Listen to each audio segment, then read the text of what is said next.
They were actually cheering me on to deliver. When the power went out at a hospital, one woman gave birth as flashlights lit up the room. Animals have a hospital in Pickens County, but people do not. Ambulance deserts are a problem for millions of Americans. How one Alabama mayor is fighting to improve medical care. And a new study on screen time for children highlights a connection with developmental delays.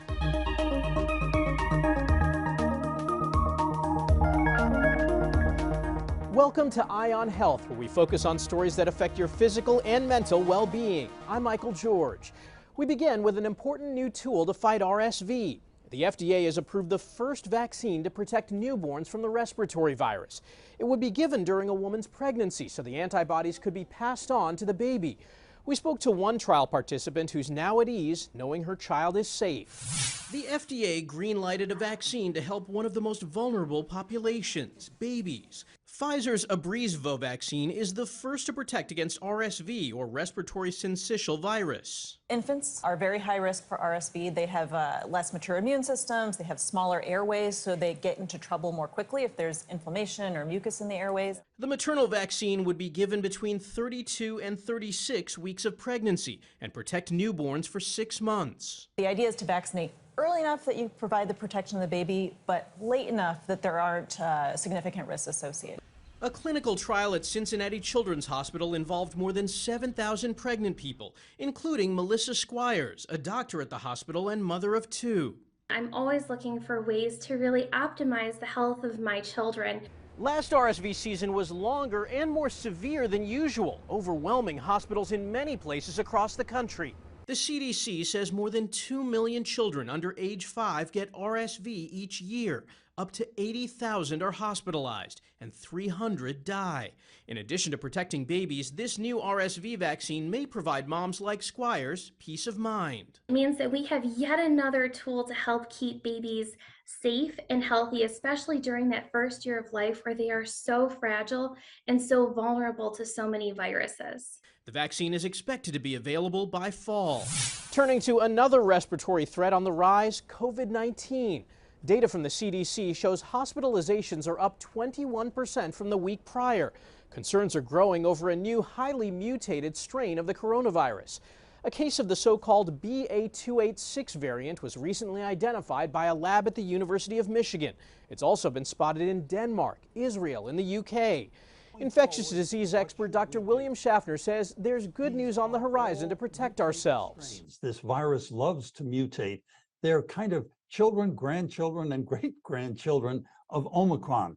But fortunately, this fall, we anticipate the release of a new COVID updated booster. It ought to protect us against hospitalization from all of these strains that are part of the Omicron family. So that's very good news. Of course, we have to take advantage of it. So people need to come out this fall, September, October, and take advantage of this vaccine and get their flu shot also. Schaffner expects a surge in infections this winter similar to past years and says it's important to wear a mask when around people with weakened immune systems. About 1 out of every 13 American adults have long COVID symptoms, according to the CDC.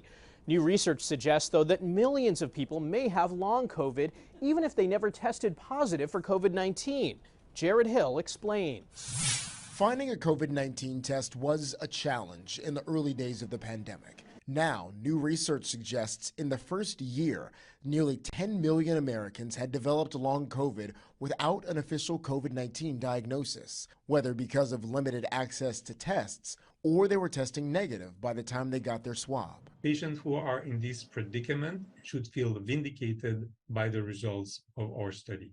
Dr. Igor Koralnik is the co-director of the Northwestern Medicine Comprehensive COVID-19 Center.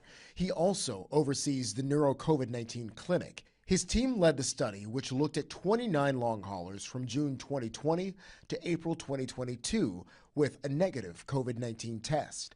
They found 41% had been exposed to the coronavirus, and the patients had similar signs and symptoms, quality of life issues, and cognitive test results as long haulers who had tested positive for COVID. They have been rejected in many instances by the medical establishment, which really add insults to injury since they still suffer from the same long-haul symptoms. Common long COVID symptoms include fatigue, shortness of breath, and brain fog. About 30% of post-COVID clinics require a positive test to see patients. That's something researchers say needs to change so more people can get the care they need. Jared Hill, CBS News, New York. A disturbing new report from the CDC finds 1 in 5 women reported mistreatment during maternity care. The CDC analyzed data from a survey of about 2,400 women back in April. The report finds disparities by race or ethnicity and insurance type. 30% of those reporting mistreatment were black, followed by 29% Hispanic and 27% multiracial. And women with no insurance reported experiencing more mistreatment than those with private insurance. We're talking about receiving no response to requests for help, being shouted at or scolded, not having their physical privacy protected, and being threatened with withholding treatment or made to accept unwanted treatment. Doctors say this can have negative consequences for both mother and baby. The CDC says it's working through various initiatives to advance fair and equitable treatment during pregnancy and birth. The Vital Signs report also looked at discrimination, with 29% of mothers experiencing it. Overall, the most common reasons are age, weight, and income. The CDC slightly upped its assessment of the risk of contracting malaria, going from extremely low to very low. It comes after a locally acquired case in Maryland, the state's first such case in more than 40 years. The person lives in the Washington, D.C. area, was hospitalized, and is now recovering. It can be very dangerous. In fact, malaria can be fatal, but there are treatments for malaria, and they are effective. Maryland health officials say they're ramping up mosquito sprays in an attempt to curb the risk of further transmission. Earlier this year, both Florida and Texas also reported locally acquired cases. Eye scans may be able to detect signs of Parkinson's disease up to 7 years before a diagnosis, according to researchers at University College London. The markers of Parkinson's in eye scans were identified using AI technology. Researchers say down the line, this could become a pre-screening tool for individuals who may be at risk. What we hope is a number of years from now, it will be something. So you can potentially go to your local high street optician and have an eye scan done and pick up early signs of this condition. It has the potential to bring world-class expertise out of specialized centres such as Moorfields Eye Hospital into the community and potentially into the homes of patients in the future. That could have massive implications for public health. Angela Orchard has Parkinson's. She wishes she had the tools to catch the disease and get treatment earlier. If there were Parkinson's tests sort of readily available in conjunction with an eye test, I think I would have it done, because I would have got more activity out of my life than I have at the moment. And I would have maybe gone to places that I haven't gone, abroad or whatever, done things that I haven't done. Scientists say the technology is still years away from gaining regulatory approval. New data shows many Americans continue to skip doses of life-saving prescription drugs because they think they can't afford them. A KFF Health News poll finds 44% of people 65 and older are not aware that the price of insulin is now capped at $35 a month. And about 1/3 don't know new limits on out-of-pocket prescription drug costs are happening in the coming years, all part of the Inflation Reduction Act. Next year, the act will phase in further price controls for Medicare patients, with the annual out-of-pocket cap dropping to $2,000 in 2025. A new study published in the journal JAMA Pediatrics finds increased screen time on a phone, tablet, or other device could lead to developmental delays in young children. Researchers in Japan took a look at more than 7,000 children for the study. They find the more time children spent in front of a screen at age 1, the more likely they are to have delays in language and problem-solving skills between the ages of 2 and 4.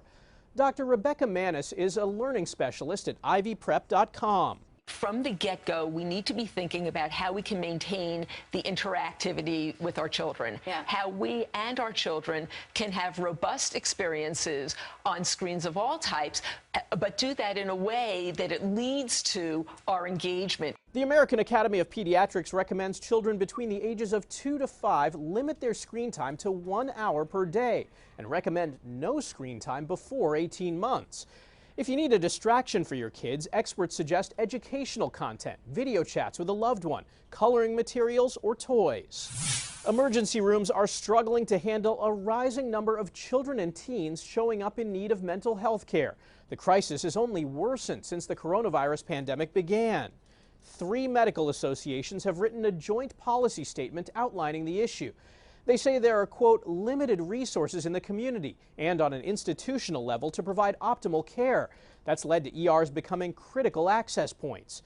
Dr. Christopher Kang is the president of the American College of Emergency Physicians. Mental and behavioral health issues have been on the rise for more than several decades, but through the COVID pandemic, it has escalated to crisis proportions where the number of patients that we're seeing and the ability to see them and evaluate them and disposition them quickly has been challenged by a lack of resources both in the community as well as in the healthcare system. Dr. Kang says a multi-pronged approach is needed to tackle this mental health crisis. One is to, for us as a community, recognize that this generation is being affected, that they have needs. Second of all is the healthcare system identifying and better staffing, better resources, and better protocols and additional research. Data from the National Institute of Mental Health shows emergency department visits for mental health related reasons among children 5 to 17 years old was up 6.7% in the second year of the pandemic compared to pre-pandemic levels. The CDC is launching a new effort to fight sepsis. Bradley Blackburn has details on the steps hospitals can take to save lives. When Alice Tapper was 14 years old, she was hospitalized with a case of appendicitis, but doctors misdiagnosed it as a viral infection. They weren't worried. They were treating me like I was a little bit dramatic when my body was slowly shutting down and my organs were failing. The appendicitis had led to sepsis, a life-threatening infection that spreads rapidly throughout the body. Her parents, Jennifer and news anchor Jake Tapper, saw their daughter slipping away. We were very close to the end. Sepsis can be a confusing clinical picture and can be difficult to diagnose at times. Dr. Raymond Dantes is a medical advisor for the CDC, which found while 73% of U.S. hospitals have sepsis teams, only about half provide dedicated time for leaders to manage those programs. We want to improve outcomes and long-term recovery for patients with sepsis. So does Alice. She and her mom joined the CDC to announce sepsis core elements to help hospitals ramp up care. CDC believes sepsis programs in every hospital, regardless of size, location, and resources, can strengthen the quality of care delivered to these patients and ensure their survival. Alice's recovery took months and multiple antibiotics. I had to learn how to walk again, basically, because I was so weak and exhausted. Today, she's strong. Her family wants others to know about sepsis. It's an alarm bell for the whole country to just be aware you don't need to get this sick. And be ready to fight an infection that can happen to anyone. Bradley Blackburn, CBS News, New York. Coming up, ambulance deserts are found in nearly every state. How one Alabama mayor is trying to improve medical care in his town, and the push to protect workers from extreme heat.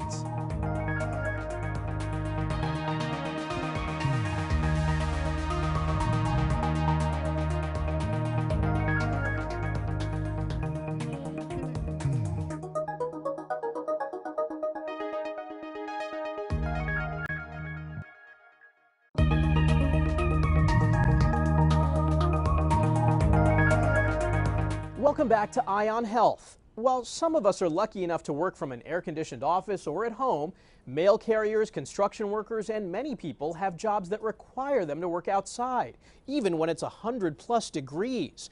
Here now are look into the push for federal safety standards to protect those workers.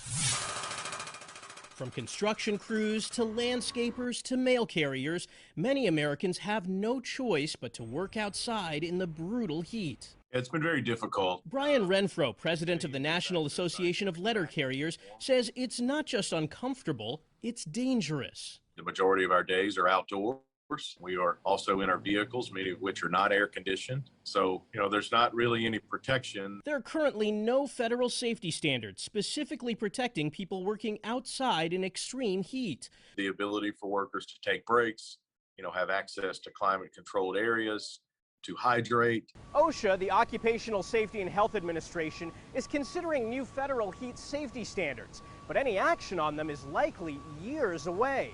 And not everyone is on board. The U.S. Chamber of Commerce wrote a letter to OSHA asking them to consider the impact new guidelines would have on businesses, writing, quote, "Our members have found, however, that it is extraordinarily difficult for them to determine when heat presents a hazard because each employee experiences heat differently." Without any mandated federal protection, some states, including California, Minnesota, and Washington, and some unions, are stepping in. Gary LaBarbera, president of the New York Building and Trades Council, represents more than 220,000 construction workers. We ensure that our members are educated and made aware of the signs and symptoms of heat exhaustion and heat stroke.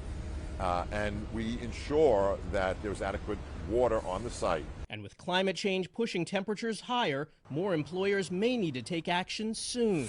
Millions of Americans live in rural ambulance deserts, places where residents live more than 25 minutes from the nearest ambulance station. The Rural Health Research and Policy Centers say these deserts can be found in 41 of the 50 states. Animals have a hospital in Pickens County, but people do not. Terrence Wyndham is the mayor of Aliceville, Alabama. He says a hospital closed just as COVID-19 was gaining strength in early 2020 and believes people died because of that. Ambulance deserts and medical deserts are a devastating thing that is happening in our rural communities. 25 minutes is actually a great time. Typically, an ambulance service in our area of the county will take you about an hour to 2 hours. Wyndham is fighting for better funding in his area. The state legislature busted a budget proposal to revitalize the hospital and ambulance system. He's hoping for better results when the session starts back up in January. In an effort to help eradicate such medical deserts, Florida and Georgia are the latest states weighing whether to expand practicing privileges for non-doctor medical professionals. 27 states and Washington, D.C. don't require a physician to sign off on a nurse practitioner's work. Organizations like the American Medical Association are fighting back, arguing patients are being put at risk. But advocates say nurse practitioners can treat patients safely. Dr. Carmen Cavalli is a Georgia-based plastic surgeon who's been involved in policy debates on medical titles for years. The original intent of both the nurse practitioner and the physician assistant profession was to work in a team-based model for physician-led care for each patient. What has happened as corporations are taking over parts of our healthcare systems, we're actually seeing physicians being replaced by nurse practitioners or PAs, and what ends up is a patient can go through an entire hospitalization without seeing a physician. Cavalli says some states believe this helps to expand medical coverage to rural areas, but not enough to make a difference. We need to increase incentives for professionals to practice in those rural areas. We need student loan forgiveness to practice in rural areas. We need greater broadband access in rural areas that would increase telehealth capabilities that would help with physician-led care in those areas. According to the Labor Department, the nurse practitioners field is forecast to grow by 40% by 2031, adding 118,000 new jobs. Still to come, why the medical staff at one Los Angeles hospital needed to deliver a baby by flashlight, and how doctors caught a rare heart defect in one of their coworkers' own children.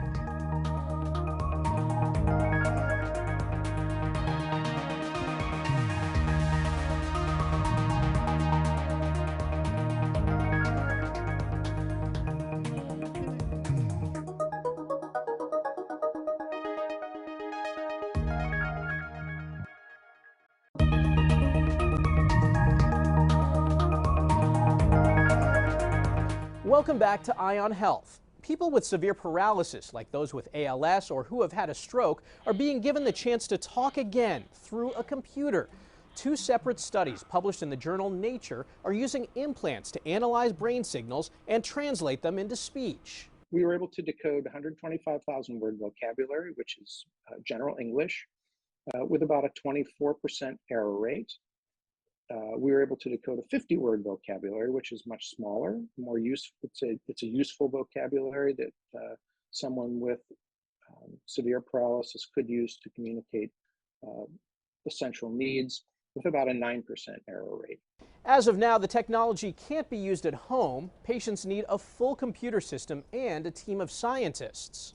What we see now is a Ferrari engine without a car around it.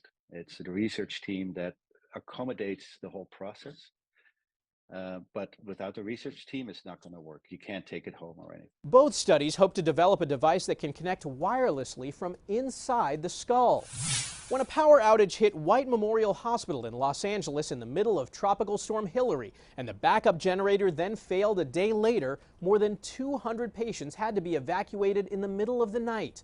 Those in critical care were rushed to other hospitals, but one woman stayed. She was pregnant and about to give birth. Supervising nurses were there, physicians were attending, and what they ended up doing was putting together a whole bunch of flashlights and shining them up at the ceiling and illuminating the room so there was plenty of light. Within 10 minutes, Eileen Villabona gave birth to a baby boy, Jacob Phoenix. The team there was actually really great. They handled the situation very well. They were actually cheering me on to deliver. They were very helpful. All the NICU team was there in the room with us too. So. Villabona says she had the option to get transported but didn't want to deliver in the ambulance. A uterus transplant is a cutting-edge procedure to potentially treat infertility. There have been only about 100 uterus transplants in the world since the first one in the year 2000, and none in the United Kingdom until earlier this year. Doctors at Oxford's Churchill Hospital completed the procedure on a 34-year-old British woman. The uterus was donated by her sister. So she's doing really well. She has started having menstrual periods, and that means her prospects of having a baby are very high.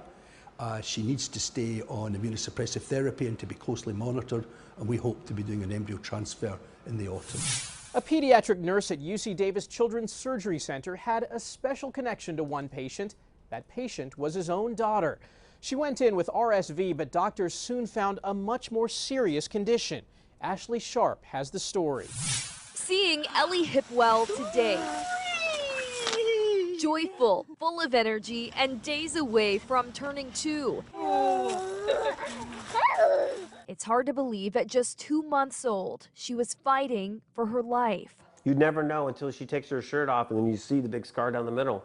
A big scar from a big surgery. Ellie's parents, Matt and Bethany, had no idea the clock was ticking and Ellie's heart wasn't getting enough oxygen until they took her to the hospital when she caught a respiratory virus from Big Brother Everett. RSV made her lungs struggle and made her heart struggle, which kind of brought everything to the forefront. It's not every day you can say RSV saved a baby's life. In Ellie's case, it did. Sometimes the universe just works in mysterious ways. In a span of 3 days, she was booked into the hospital, diagnosed with a rare heart defect called Al Kappa, and went under the knife at UC Davis. This is a diagnosis that's really hard to screen for when babies are first born. Ellie's heart surgeon, Dr. Gary Raff, told me there was no time to waste. Eventually, she would have had profound left ventricular failure and she might have died of it.